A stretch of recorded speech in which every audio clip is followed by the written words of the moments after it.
નમસ્તે વિદ્યાર્થી મિત્રો, આજે આપણે ધોરણ 9માં ગુજરાતી ફર્સ્ટ લેંગ્વેજ એટલે કે પહેલી ભાષા ગુજરાતી મીડિયમમાં જે પાઠ્યપુસ્તક આવે છે તેમાં પાઠ 18 પંગુમ લંઘયતે ગિરિમ. પંગુમ એટલે કે જે લોકોને પગ નથી તે, ગિરિમ એટલે કે જે પર્વત છે તે, જેને પગ નથી તે પણ પહાડને પોતે ચડી શકે છે. તેની વાક્યરચના આ રીતે છે: મુકમ કરોતિ વાચાલમ પંગુમ લંઘયતે ગિરિમ યત્કૃપા તમહમ વંદે પરમાનંદ માધવમ. હે પરમેશ્વર, તમારી દેવી શક્તિથી ગૂંગાને વાચાળ બનાવો અને લંગડાને પહાડ પાર કરાવો તેવી અમે તમને પ્રાર્થના કરીએ છીએ. ચલો આપણે સૌથી પહેલાં પાઠનો જે પરિચય છે એ જોઈએ. સંકલિત છે. પંગુમ લંઘયતે ગિરિમ એક યુવતીના અડગ આત્મવિશ્વાસને વ્યક્ત કરતું રેખાચિત્ર છે કે આપણામાં રહેલો આત્મવિશ્વાસ એને એક સરખી જગ્યાએ એક જ જગા પર સ્થિર કરતું આ રેખાચિત્ર છે. અરુણિમા નામની રાષ્ટ્રકક્ષાની વોલીબોલ ખેલાડીને લૂંટારાઓ રાત્રે ટ્રેનમાંથી ફેંકી દે છે. એ જ વખતે સામેથી આવતી ટ્રેન નીચે એનો પગ કપાઈ જાય છે. આવી વિકટ પરિસ્થિતિમાં હિંમત હાર્યા વગર એ પોતાના પગનું એનેસ્થેસિયા વગર ઓપરેશન કરાવે છે. વિકટ એટલે કે મુશ્કેલ પરિસ્થિતિમાં બેહોશ કરવાની દવા અથવા તો ઇન્જેક્શન હોય છે તે એના વગર પોતે ઓપરેશન કરાવે છે. એટલું જ નહીં, એક ક્ષણે એ એવરેસ્ટ સર કરવાનું સ્વપ્ન સેવે છે. સૌથી ઊંચામાં ઊંચો પર્વત માઉન્ટ એવરેસ્ટ એને પાર કરવાનું, એના ઉપર ચડવાનું એક સપનું જુએ છે. એક યુવતીના આત્મવિશ્વાસની આ ચરમસીમા છે. અનેક મુશ્કેલીઓ પછી એ એવરેસ્ટ તો સર કરે જ છે, પણ એ સિવાય વિશ્વના બીજા શિખરો પણ, શિખર એટલે કે પર્વતો પણ સર કરે છે. અને જાણે કે પંગુમ લંઘયતે ગિરિમ સુભાષિતને સાર્થક કરે છે કે એ પોતે તેના પગથી એ પગ કપાઈ ગયો છે અને તેનાથી એ પોતે પોતાના પગની એક અલગ જ રીતે પોતે એનું દેખાડવાના બદલે તે છે એને એક પોતાનો હથિયાર બનાવે છે અને પોતાનામાં એટલું આત્મવિશ્વાસ રાખે છે કે એ મહાન પર્વતને પણ સર કરી શકે છે. આપણે કહીએ ને કે મન હોય તો માળવે જવાય. બરેલી ડિસ્ટ્રિક્ટ હોસ્પિટલના સ્ટાફમાં દોડધામ મચી ગઈ હતી. અરુણિમા નામની છોકરીના પગનું ઓપરેશન કરાવવાનું હતું, પરંતુ ચિંતાજનક બાબત એ હતી કે અહીં ન હતી લોહી માટેની વ્યવસ્થા કે ન હતી દર્દીને બેહોશ કરવા એનેસ્થેસિયાની સુવિધા. અરુણિમાએ અર્ધભાન અવસ્થામાં એટલે કે અડધી ભાન અવસ્થામાં, અડધા હોશમાં આ અંગેની ચર્ચા સાંભળી અને ડૉક્ટરને હિંમતથી કહ્યું, સરજી, મારો પગ કપાયો. હું આખી રાત રેલવે ટ્રેક ઉપર પડી રહી. મેં ભયંકર વેદના સહન કરી. વેદના એટલે કે પીડા. તો હવે તો તમે મારા ભલા માટે મારો પગ કાપશો ને? હું સહન કરી લઈશ. એની અડગતા જોઈને ડૉક્ટર અને નર્સ આભા બની ગયા. એ પણ વિચારમાં પડી ગયા કે આ તે શું થઈ ગયું છે કે એ છોકરીમાં આટલી બધી હિંમત. તેમની માનવતા જાગી ઉઠી. હોસ્પિટલના ડૉક્ટર અને ફાર્માસિસ્ટે રક્તદાન કર્યું. ફાર્માસિસ્ટ એટલે કે જે મેડિસિનનું બધું જોતા હોય તે, દવાનું બધું ચેક કરતા હોય તે. અને એનેસ્થેસિયા વિના અરુણિમાના પગનું ઓપરેશન થયું. ભયંકર વેદનાભરી સ્થિતિમાં તેનો પગ અલગ કરાયો. મુશ્કેલી ભરી એ પીડાનું સ્મરણ આજે પણ એના રૂવાડા ઊભા કરી દે છે કે એ જે દર્દ હતું, એ જે દુઃખ હતું, એ એને આજે પણ સ્મરણ એટલે કે યાદ આવે ત્યારે એના રૂવાડા ઊભા થઈ જાય છે. 2021ની 11 એપ્રિલે અરુણિમા CISFમાં જોડાવા માટે ઇન્ટરવ્યૂ આપવા પદ્માવત એક્સપ્રેસમાં લખનૌથી દિલ્હી જઈ રહી હતી. ત્યારે કેટલાક બદમાશોએ એની સોનાની ચેઇન ખેંચવા પ્રયાસ કર્યો. ડબ્બામાં મુસાફરોની હાજરીમાં આ ઘટના બની, પણ કોઈએ એનો વિરોધ ના કર્યો. કોઈએ ત્યાં એમ ના કહ્યું કે આ છોકરીને આપણે બચાવીએ.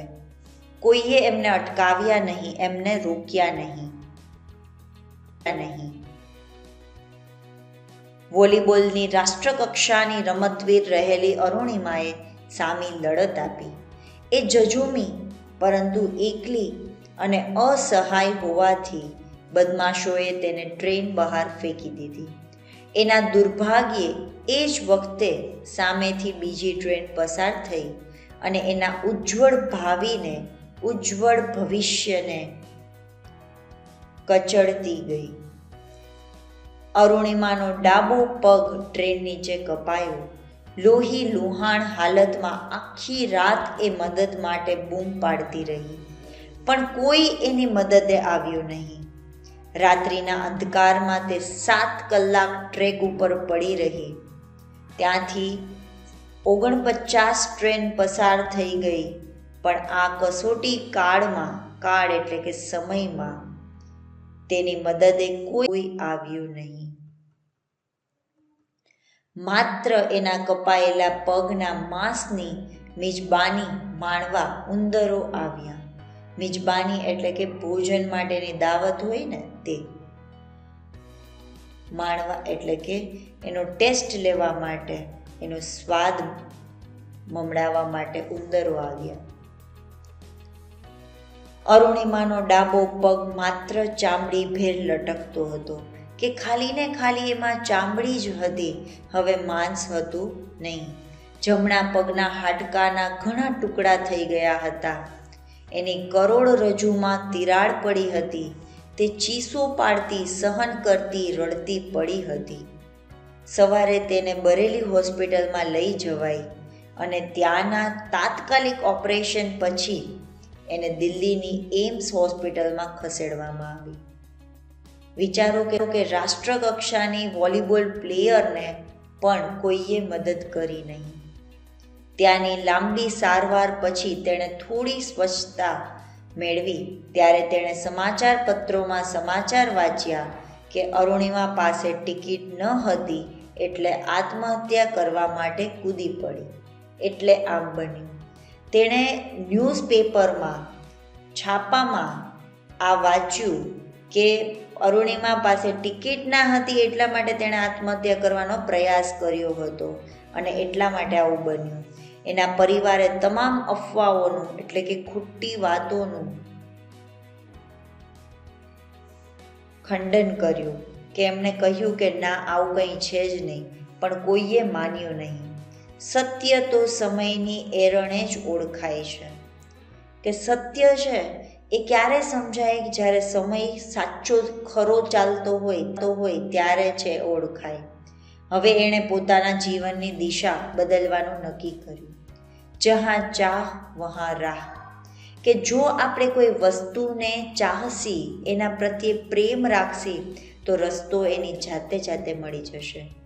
એ ન્યાયે તેણે હોસ્પિટલની પથારીમાં જ નક્કી કર્યું હતું કે હું પર્વતારોહણ કરીશ, કે હું પર્વતની ઉપર આરોહણ કરીશ, પર્વત પ્લસ આરોહણ કરીશ.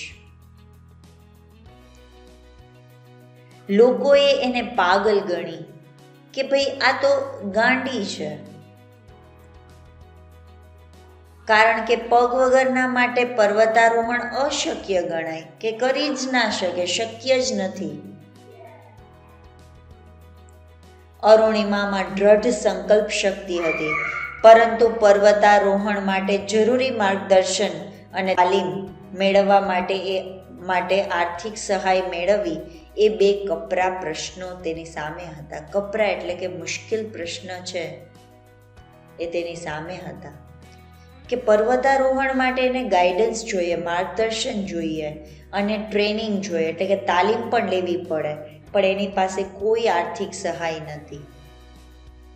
લોકોએ એનો સંકલ્પ પડતો મૂકવા સમજાવી અને કહ્યું, તારો એક પગ કપાઈ ચૂક્યો છે, બીજામાં રોડ છે, રોડ એટલે કે એમાં ત્યાં સળિયો મૂકેલો છે, કરોડરજ્જુમાં તિરાડો છે, તું સાજી થાય પછી કોઈક નોકરી કરજે. લોકોને એનું અપંગ શરીર દેખાતું હતું, એનો અડગ આત્મવિશ્વાસ નહીં, કે એણે જે મજબૂતાઈથી પોતાનામાં વિશ્વાસ દેખાડ્યો હતો એ દેખાતો ન હતો.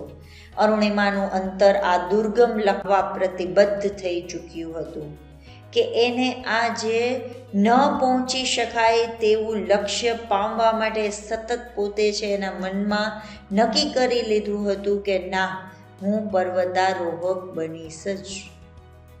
અરુણિમાના પરિવારે એને પ્રેમથી સંભાળી અને અડગ મનોબળે એને મજબૂત બનાવી.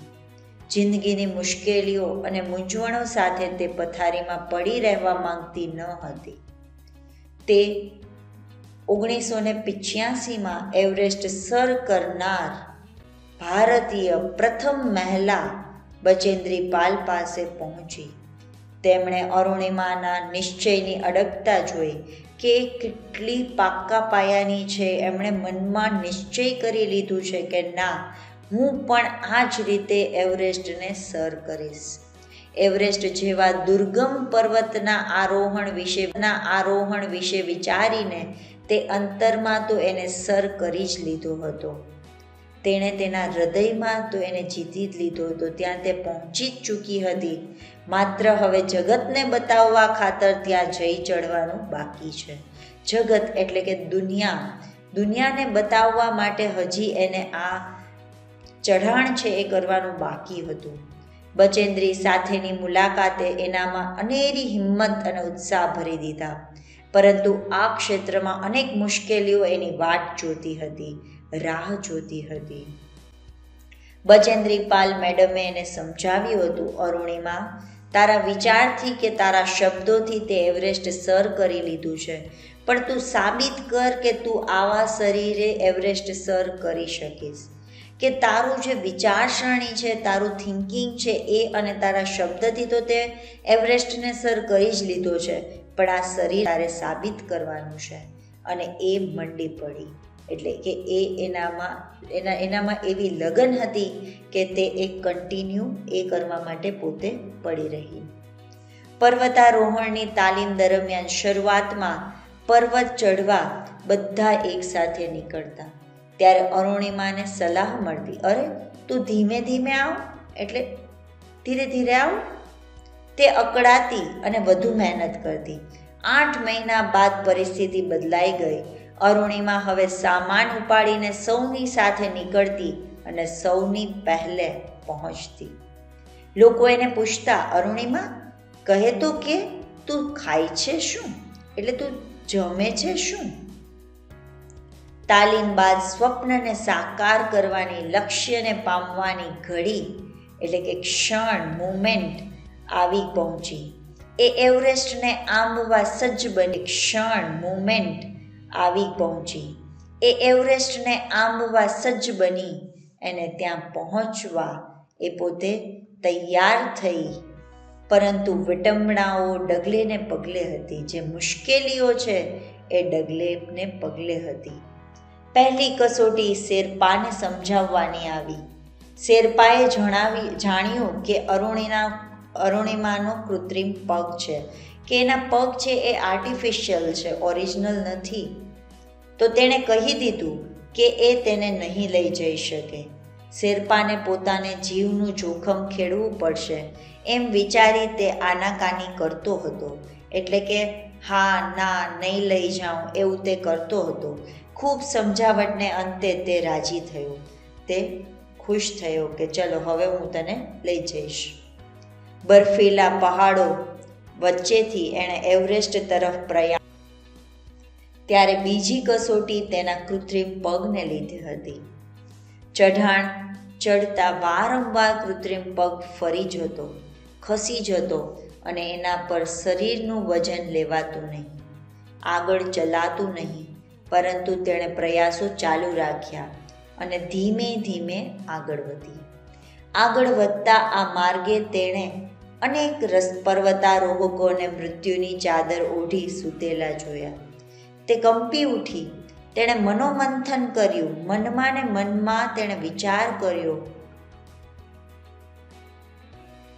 અને મૃત સાહસવીરોને મનોમન વચન આપ્યું કે હું તમારા સૌ વતી, તમારા બધા જ વતી એવરેસ્ટ સર કરીશ અને જીવતી પાછી આવીશ. તેનું દરેક ડગલું જાણે પડકાર હતું કે રસ્તામાં છે એ ઘણા બધા પર્વતારોહકો છે એ ત્યાં મૃત્યુ પણ પામ્યા હતા. કારણ કે કડકડતી ઠંડી હોય, પગ છે એની અંદર છે એ જામી જતા હોય, લોહી છે એ જામી જતું હોય. કોઈ પણ સામાન્ય વ્યક્તિ છે એ ત્યાં આવી અવસ્થામાં જીવિત ના રહી શકે. તે સમયે કૃત્રિમ પગ લઈને અરુણિમાએ ત્યાં મનોમન એને વચન આપ્યું કે સાહસવીરો, તમે ચિંતા ના કરશો, હું તમારા બધા વતી એવરેસ્ટ છે એ પહાડને ચઢાઈ કરીને બતાવીશ અને જીવતી પાછી આવીશ. અનેક પડકારો સામે ઝઝૂમતી અરુણિમા હિલેરી સ્ટેપ પહોંચી. ત્યાં માઉન્ટ એવરેસ્ટ પાસેની એક પ્લેસ છે, ત્યાંથી એવરેસ્ટ પહોંચાય છે. ત્યાં જ શેરપાએ આઘાતજનક વાત કહી કે અરુણિમાનો બોટલનો ઓક્સિજન પૂરો થઈ રહ્યો છે, કે જે ઓક્સિજન સિલિન્ડર્સ હોય એ હવે એમાં રહેલો ઓક્સિજન છે એ હવે પૂરો થવાની તૈયારીમાં છે અને તેણે પાછા ફરવું જોઈએ. જિંદગી સલામત હશે તો ફરી પ્રયત્ન કરી શકાશે. તેણે પાછું ફરવું જોઈએ. અરુણિમા જુદું જ વિચારતી હતી કે જિંદગીમાં આવી સોનેરી કે જે સોના જેવી તક છે ફરી મળતી નથી. એ સમય ફરી મળતો નથી. એ જગ્યામાં ફરી આપણે જઈ શકીએ કે નહીં એ કોઈને ખબર હોતી નથી. માં અને બચેન્દ્રી પાલે એને કહ્યું હતું, તમે જીવનમાં ક્યારેક એકલા રહી જાઓ છો ત્યારે નિર્ણય તમારે અને માત્ર તમારે જ લેવો પડે છે. જે આપણે છેલ્લું ડિસિઝન કહીએ છીએ એ આપણે જ લેવાનું હોય છે. ત્યારે વિચારવું કે એક જે આપણે ને હું અહીં સુધી પહોંચી છું એવી ક્ષણે પાછળ નજર કરી એક કદમ આગળ માંડજે. રસ્તો આપોઆપ મળી જશે. અને તેણે જીવનનું જોખમ ખેડવાનો સંકલ્પ કર્યો. તેણે એવો નિશ્ચય કર્યો કે હું આ જીવનમાં આ જોખમ છે, આ જિંદગીના જોખમે પણ હું અહીં આગળ વધીશ. એક ડગલું આગળ મૂક્યું. 1.5 કલાક પછી તે એવરેસ્ટની ટોચે પહોંચી હતી.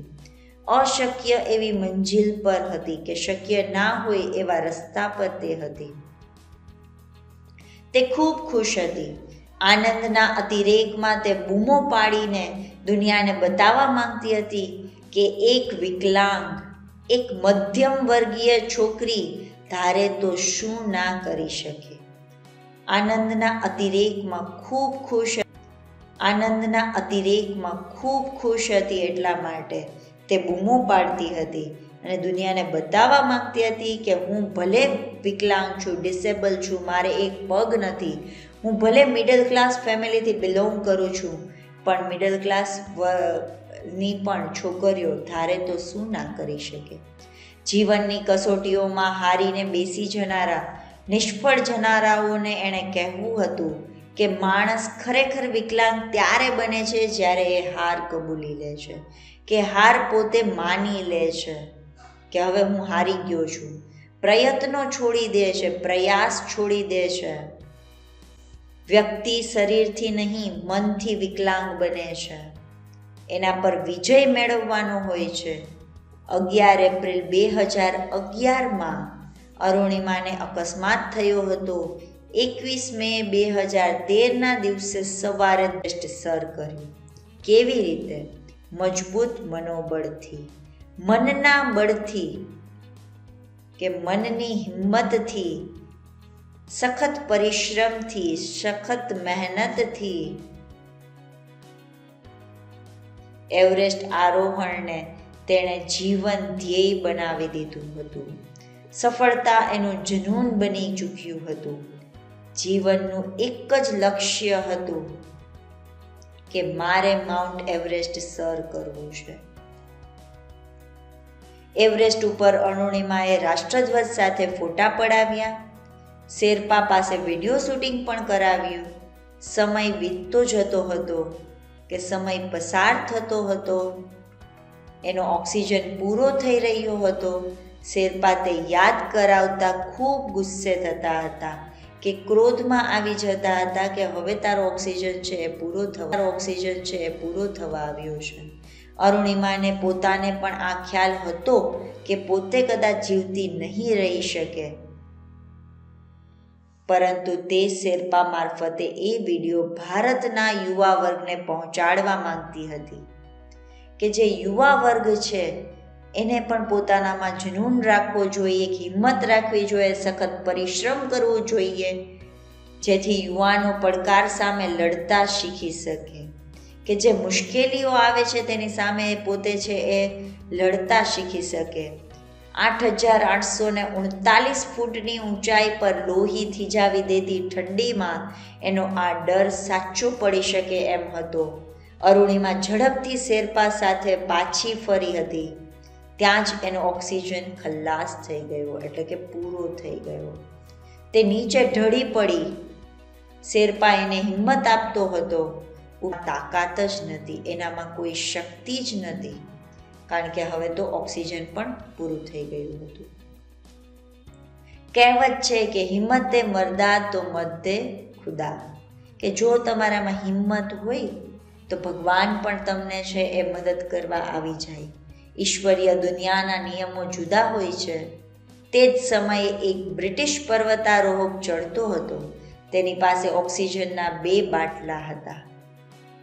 તેણે એક બાટલો અરુણિમા તરફ ફેંક્યો અને શેરપા લકી લકીની બૂમો પાડતો તે લઈ આવ્યો. લકી એટલે કે ભાગ્યશાળી, કે તું ખૂબ ભાગ્યશાળી છો કે તને આ સમયે પણ ઓક્સિજનનું સિલિન્ડર મળ્યું, ઓક્સિજન વાયુ મળ્યો. અરુણિમાને 8,839 ફૂટની ઊંચાઈ પર નવજીવન મળ્યું, કે એને ત્યારે નવું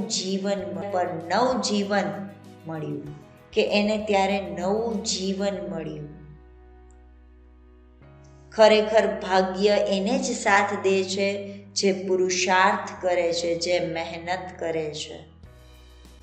ભાગ્ય એટલે કે જે આપણા નસીબમાં લખાયેલું હોય છે તે. હાર માનતા નથી અને લોખંડી મનોબળથી પરિસ્થિતિ સામે ઝઝૂમે છે. હવે અરુણિમા પરત ફરવા માંડી. પરત એટલે કે પાછા ફરવા માંડી. ત્યાં જ એનો કૃત્રિમ પગ નીકળી ગયો. તે ઘસડાતી ઉતરતી રહી. કેમ્પ 4 થી સમિટ 3500 ફૂટના અંતરે છે. જે અંતર કાપતા બીજાને 16 થી 17 કલાક થાય, તે માટે અરુણિમાને 24 કલાક થયા. એના ગયા હતા, જામી ગયા હતા, કેમ કે બરફ જ એટલો બધો હતો. હાથમાંથી લોહી નીકળવું શરૂ થયું. છતાં પડતી, ઉઠતી, રડતી, ઝઝૂમતી તે નીચે આવી. જેના હેમખેમ પાછા ફરવાની આશા સૌએ છોડી દીધી હતી. હેમખેમ એટલે કે બરોબર, સારી રીતે. તે અરુણિમાને સલામત જોઈ સૌ સાથીઓ ખુશ થઈ ઉઠ્યા અને સૌએ એને અભિનંદન આપ્યા, કોંગ્રેચ્યુલેશન્સ કીધું. માનવીએ નદીઓને નાથી છે ને પર્વતોને વિંધ્યા છે, સાગરોના પેટાળ ખોડ્યા અને રણને નંદનવન કર્યા છે. માનવી ધારે તે પામે છે, પણ ધારવું અને એના માટે ઝઝૂમવું અગત્યનું છે. અરુણિમાનું જીવન એનું ઉત્તમ ઉદાહરણ છે, શ્રેષ્ઠ ઉદાહરણ છે કે માનવી છે એ ધારે ને તો નદીઓને પણ એના પાણી પણ ફેરવી શકે છે, પર્વતોને પણ વિંધી શકે છે, સાગરના પેટાળ પણ ખોલી શકે છે અને રણને પણ સરસ મજાના લીલાછમ વનમાં ફેરવી શકે છે. માનવી ધારે તે કરી શકે છે, પણ ધારવું અને એની પાછળ ઝઝૂમવું એ અગત્યનું હોય છે. એની પાછળ મહેનત કરવી એ પણ અગત્યનું છે કે ધારીને આપણે બેસી નથી રહેવાનું, પરંતુ એ ધાર્યા પછી એને કરવા માટે સતત પ્રયત્ન કરવાનો છે. અરુણિમાએ એશિયાનું એવરેસ્ટ સર કર્યું, આફ્રિકાનું કિલિમાંજારો, યુરોપનું એલ્બ્રુસ સર કર્યું છે, પરંતુ હજી એ એના કૃત્રિમ પગ સાથે ચાલી રહી છે. થાકતી નથી, જરા પણ એને થાક લાગતો નથી, હારતી નથી, હાર એને આવતી નથી, નવા શિખરો સર કરી રહી છે. તે ગીતો ગાતી રહે છે. અભી અભી મેને લાંઘા હૈ સમુદ્ર કો, અભી તો પૂરા આસમાન બાકી હૈ. કે હમણાં, અભી એટલે કે હમણાં, કે હમણાં તો મેં હજી ખાલી સમુદ્રોને જ જોયેલા છે, હજી તો આખું આસમાન બાકી છે, આખું આકાશ બાકી છે. એટલે હજી મારે તો ઘણા આવા પર્વતો છે એના ઉપર આરોહણ કરવાનું બાકી છે. અને આખો પાઠ પંગુમ લંઘયતે ગિરી હેતલ નાયક દ્વારા લખાયેલ છે. Thank you so much. જો તમને આ વિડીયો અમારો ગમ્યો હોય તો જરૂરથી શેર કરજો, સબસ્ક્રાઈબ